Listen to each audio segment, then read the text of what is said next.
Hi, I am Rojas Jose, Managing Director of Alpha Academy.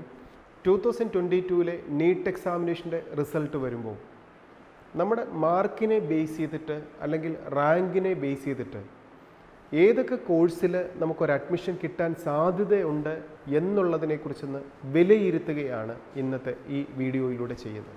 2022 എക്സാമിനേഷനെ കുറിച്ച് നമുക്കറിയാം. Physics, chemistry, biology 3 സബ്ജക്ട്സിലും കുട്ടികൾക്ക് വളരെ easy ആയിട്ടൊക്കെ തന്നെ എക്സാമിനേഷൻ എഴുതാൻ പറ്റും.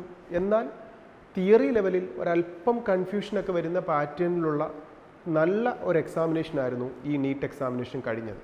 അതുകൊണ്ട് തന്നെ 480 മുകളിൽ മാർക്ക് സ്കോർ ചെയ്യുന്ന അല്ലെങ്കിൽ 470 മുകളിൽ മാർക്ക് സ്കോർ ചെയ്യുന്ന വിദ്യാർത്ഥികൾക്ക് ഏതെങ്കിലും ഒരു സീറ്റിൽ ഓൾ ഇന്ത്യ വൈസുള്ള അഡ്മിഷൻ പ്രൊസീജിയർ ആവട്ടെ, സ്റ്റേറ്റ് വൈസുള്ള അഡ്മിഷൻ പ്രൊസീജിയർ ആകട്ടെ, ഒരു ഗവൺമെൻറ് സീറ്റിൽ ഏതെങ്കിലും ഒരു കോഴ്സ് പഠിച്ചാൽ മതി എന്നാഗ്രഹിക്കുന്ന വിദ്യാർത്ഥികൾക്ക് ഒരു 470 മാർക്ക് വരെ അഡ്മിഷൻ ലഭിക്കാനുള്ള സാധ്യതയുണ്ട്. ഏതെങ്കിലും ഒരു കോഴ്സ് എന്ന് പറയുമ്പോൾ അതിൽ MBBS മാത്രമല്ല. MBBS കോഴ്സ് നമുക്കറിയാം, നീറ്റ് എക്സാമിനേഷൻ എഴുതിയ മജോറിറ്റി കുട്ടികളുടെയും ആഗ്രഹം MBBS സീറ്റിലേക്ക് ഒരു അഡ്മിഷൻ ലഭിക്കുക എന്നുള്ളതാണ്. MBBSന് നമുക്കൊരു അഡ്മിഷൻ ലഭിക്കണമെങ്കിൽ ഓൾ ഇന്ത്യ റാങ്കിൽ ഒരു 20,000 ഒക്കെ ഉള്ളിൽ റാങ്ക് വരണം.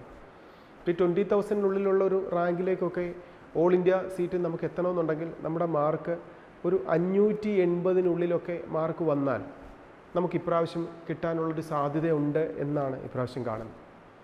അതേപോലെ തന്നെ MBBSന് നമ്മൾ കേരളത്തിൽ തന്നെ ഒരു അഡ്മിഷന് വേണ്ടിയിട്ടുള്ളൊരു സീറ്റാണ് നമ്മൾ ആഗ്രഹിക്കുന്നതെങ്കിൽ നമ്മുടെ മാർക്ക് ഒരു 600 എബോവ് മാർക്ക്, ഒരു ജനറൽ കാറ്റഗറിയിലുള്ള കുട്ടികളാണെങ്കിൽ ഒരു 600 എബോവ് മാർക്ക്, OBC കാറ്റഗറി ആണെങ്കിലും 600, 595 മാർക്കൊക്കെ ഉള്ള കുട്ടികൾക്ക് ഒരു MBBS സീറ്റ് നമുക്ക് പ്രതീക്ഷിക്കാൻ പറ്റും. ഗവൺമെൻറ് സീറ്റ് നമുക്കറിയാം, ഗവൺമെൻറ്റിൽ 10 കോളേജുകളാണുള്ളത്, 1550 സീറ്റുകളാണുള്ളത്.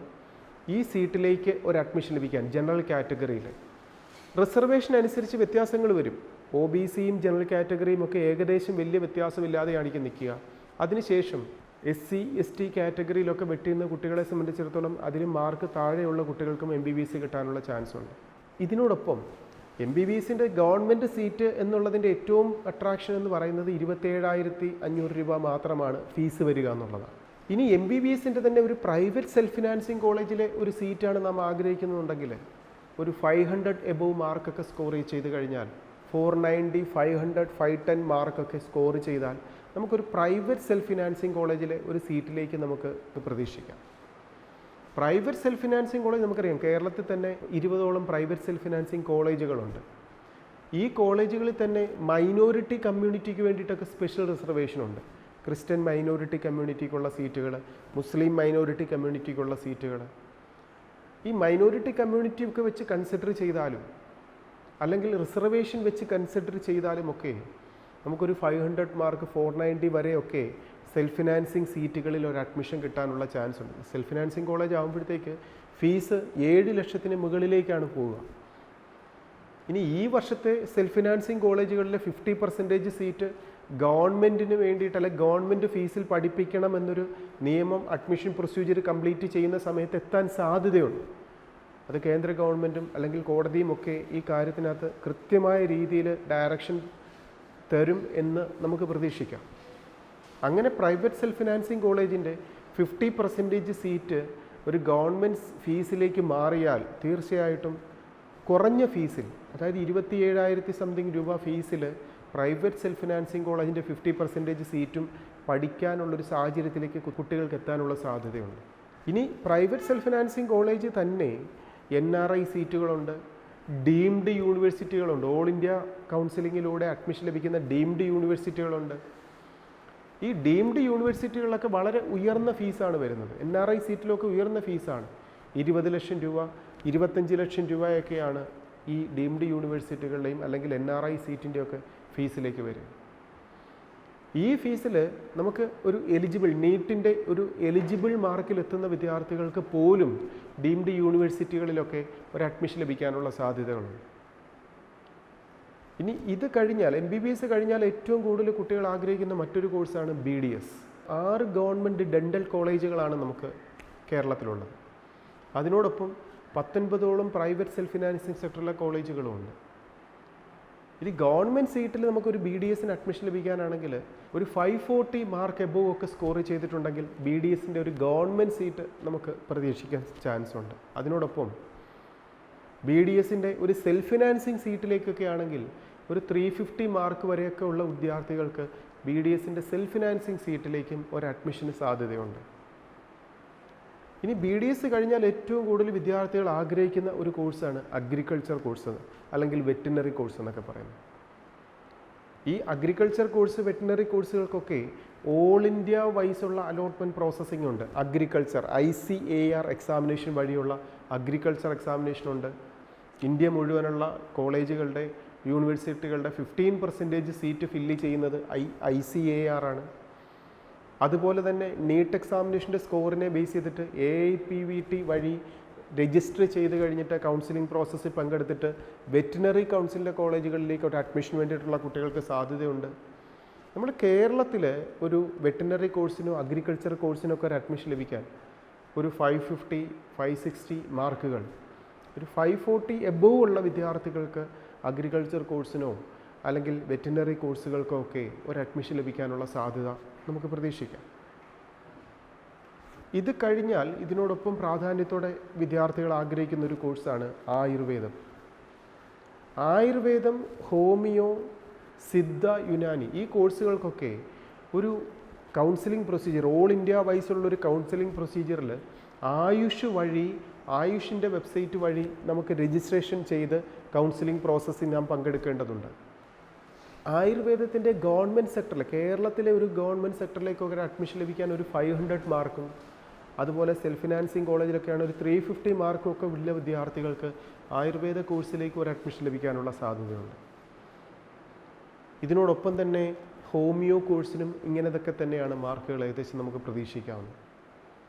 ഇനി ഇത് കഴിഞ്ഞു വരുന്ന കോഴ്സുകളായ Siddha, Unani, corporation and banking, environmental science, biotechnology ഇതുപോലുള്ള ഏതെങ്കിലും ഒരു കോഴ്സിലേക്ക് ഒരു 480 മാർക്ക്, 490 മുകളിൽ മാർക്ക് സ്കോർ ചെയ്ത വിദ്യാർത്ഥികൾക്ക് ഏതെങ്കിലും ഒരു കോഴ്സിലേക്ക് അഡ്മിഷൻ ലഭിക്കാനുള്ള സാധ്യതയുമാണ്. പേഴ്സൺ വിത്ത് ഡിസബിലിറ്റി അല്ലെങ്കിൽ ESI റിസർവേഷൻ, OBC റിസർവേഷൻ, ഇങ്ങനെയുള്ള റിസർവേഷൻസ്, അത് കേരളത്തിലേക്ക് വരുമ്പോൾ OBC എന്ന് മാത്രമുള്ളൊരു റിസർവേഷനല്ല, അതിൽ തന്നെ ഈഴവ കമ്മ്യൂണിറ്റിക്കുള്ള റിസർവേഷൻ, മുസ്ലിം കമ്മ്യൂണിറ്റിക്കുള്ള reservation, കുടുംബി reservation, Vishwakarma reservation, Dheevara കമ്മ്യൂണിറ്റിയുടെ റിസർവേഷൻ, SC കുട്ടികൾക്കുള്ള റിസർവേഷൻ, ST കാറ്റഗറിയിലുള്ള വിദ്യാർത്ഥികൾക്കുള്ള റിസർവേഷൻ, ഇതൊക്കെ അനുസരിച്ച് മാർക്കിലുള്ള വ്യത്യാസങ്ങൾ വരും.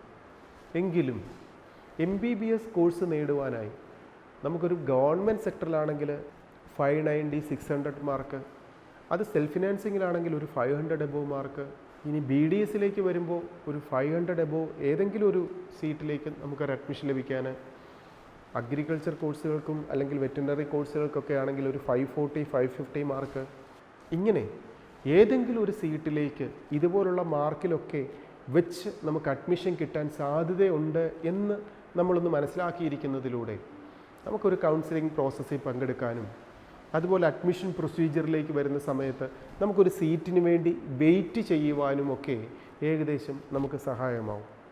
നീറ്റ് എക്സാമിനേഷൻ കഴിഞ്ഞു, ആൻസർ കീ ഇതുവരെ ഒഫീഷ്യലായിട്ട് NTA പബ്ലിഷ് ചെയ്തിട്ടില്ല.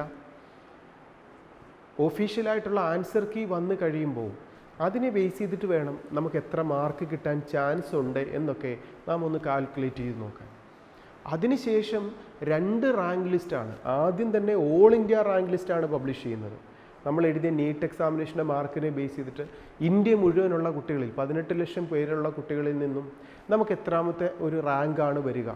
ഈ ഓൾ ഇന്ത്യ റാങ്ക് ലിസ്റ്റ് എന്ന് പറയുന്നത് ഇന്ത്യ മുഴുവനുള്ള MBBSൻ്റെയും BDSൻ്റെയും 15% സീറ്റ് ഫില്ല് ചെയ്യാനും അതിനുശേഷം സ്റ്റേറ്റ് വൈസ് ഒരു റാങ്ക് ലിസ്റ്റ് പബ്ലിഷ് ചെയ്യും.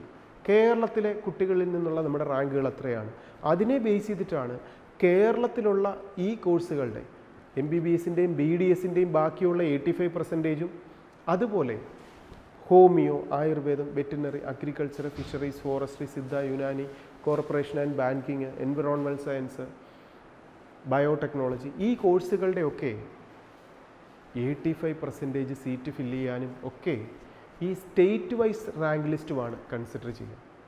അപ്പോൾ കൃത്യമായി ഒരു റാങ്ക് ലിസ്റ്റ് വന്നു കഴിയുമ്പോഴാണ് നമുക്ക് കൃത്യമായിട്ട് ഏതൊക്കെ കോഴ്സുകൾക്ക് ഏതൊക്കെ കോളേജുകളിൽ എത്രയൊക്കെ മാർക്ക് വെച്ച് അല്ലെ റാങ്ക് വെച്ച് കിട്ടാൻ സാധ്യതയുണ്ടെന്ന് കൃത്യമായി നമുക്ക് പറയാൻ സാധിക്കും.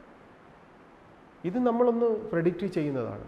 കഴിഞ്ഞ വർഷങ്ങളിലെ മാർക്കുകളെ എക്സാമിനേഷനെ വിലയിരുത്തിക്കൊണ്ട് ആൽഫ അക്കാഡമിയിലെ കുട്ടികൾ എഴുതിയ പരീക്ഷയുടെ മാർക്കുകളും അതുപോലെ കേരളം മുഴുവൻ ഇന്ത്യ മുഴുവനുള്ള കുട്ടികളെക്കുറിച്ചുള്ള ഒരു സ്റ്റഡി നടത്തിയിട്ട് ഏതൊക്കെ മാർക്കിലുള്ള കുട്ടികൾക്ക് ഇപ്രാവശ്യവും എത്താൻ സാധ്യതയുണ്ട് എന്നുള്ളതിനെക്കുറിച്ചുള്ള ഒരു ഐഡിയയാണ്, ഒരു പ്രഡിക്ഷനാണ് നമ്മളിപ്പോൾ ഇവിടെ മനസ്സിലാക്കിയത്.